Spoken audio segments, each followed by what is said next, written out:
Përshëndetje miq, uroj të jeni mirë dhe mirë se erdhët në kanalin tim. Unë jam Andalina nga sofra ime dhe çdo ditë ndaj me ju receta të cilat i përgatis për familjen time. Sot kam ardhur tek ju me 2 receta të cilat mund t'i përgatisni veç, por shkojnë shumë mirë për një drek ose për darkë, pasi kanë të dyja shije shumë të mirë dhe shkojnë kaq shumë në një tryezë me të ftuarit tuaj ose për familjen tuaj. E para është kjo tavë që po shihni dhe së dyti është kjo pjatë, kjo salcë mund ta quani si të dëshironi, por ju sugjeroj që ta provoni dhe ta shijoni pasi është kaq e shijshme dhe mbi të gjitha është shumë e thjeshtë në përgatitje. Le të fillojmë pa humbur kohë me përgatitjen e recetave.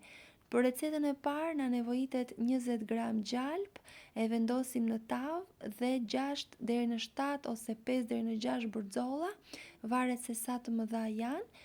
Për këtë recetë ju mund të përdorni bërxolla viçi, bërxolla deri ose edhe fileto pule. Unë e kam provuar me të gjitha dhe bëhet shumë e shijshme sido që të jetë. Mjafton që kur të shkoni të merrni mishin për bërxollat e derit e kam fjalën, duhet të zgjidhni pjesën e qafës, pasi ajo është më e shijshme dhe gatuhet më mirë dhe nuk thahet as pak pas pjekjes.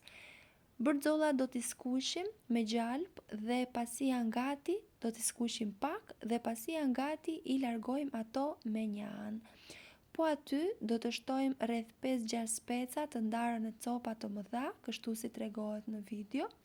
Mund të zgjidhni speca të kuqe ose jeshile ose përzjera si në rastin tim. Do shtojmë një qep të ngrirë në copa të mëdha, pak rëndësi ka se sa të mëdha do t'i ngrini copat, si të jetë më e thjeshtë për ju, dhe do t'i skuqim bashkë duke i përzierë her pas here, pa i djegur, por derisa të karamelizohen kështu si tregohet në video, pra të zbuten. Dhe pasi janë gati, do shtojmë krip, rigon, piper të zi, spec të kuq dhe hudhër. Masën do ta përziejmë shumë mirë, do shtojmë edhe 3 lugë salcë domate, nëse dëshironi mund të shtoni edhe domate të freskët. E përziejmë masën dhe në tavë do kthejmë edhe bërxollat që skuqëm. Dua t'ju ftoj që të shihni videot e mia në kanal dhe nëse ato ju pëlqejnë, mos harroni të bëni subscribe dhe të shtypni butonin e ziles, kështu do njoftoheni për çdo recetë të re të postuar. Në tavë do shtojmë një gotë ujë dhe do ta pjekim në 200 gradë derisa të jetë gati.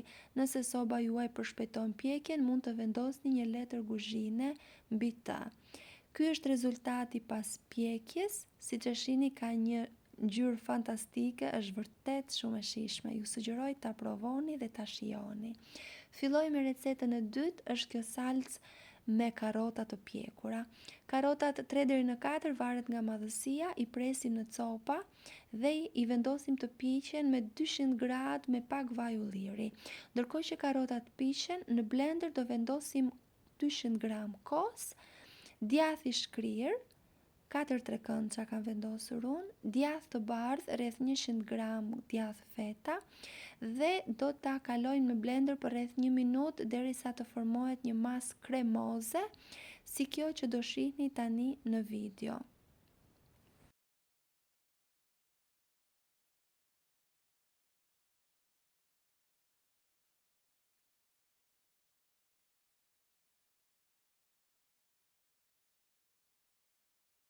Pasi është gati, do ta vendosim në pjatën që do ta shërbejmë.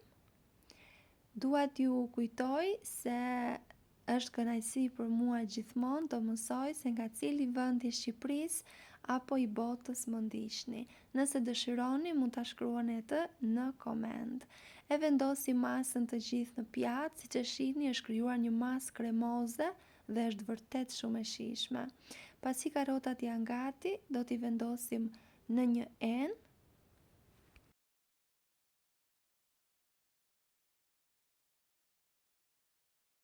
Do shtojmë aty hudhër, krip, majdanoz të freskët, nëse majdanozin nuk e preferoni, mund ta zëvendësoni me kopër ose sipas dëshirës, një lugë uthull molle, vaj ulliri dhe do ta përziem shumë mirë. Nëse dëshironi mund të shtoni edhe pak lëng limoni.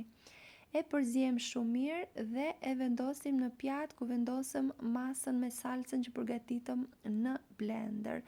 Siç e pat është më e thjeshta në përgatitje dhe e keni gati për ta shijuar. Është një pjatë që do ju nderoj gjithmonë në tryezë. Jam e bindur që do bëhet e preferuara juaj, ndaj ju sugjeroj ta provoni. Dhe nëse ju pëlqyen këto video, mos harroni të bëni like dhe të lini përshtypje në koment se cila nga të dy recetat ju pëlqeu më shumë. Faleminderit që më ndiqni.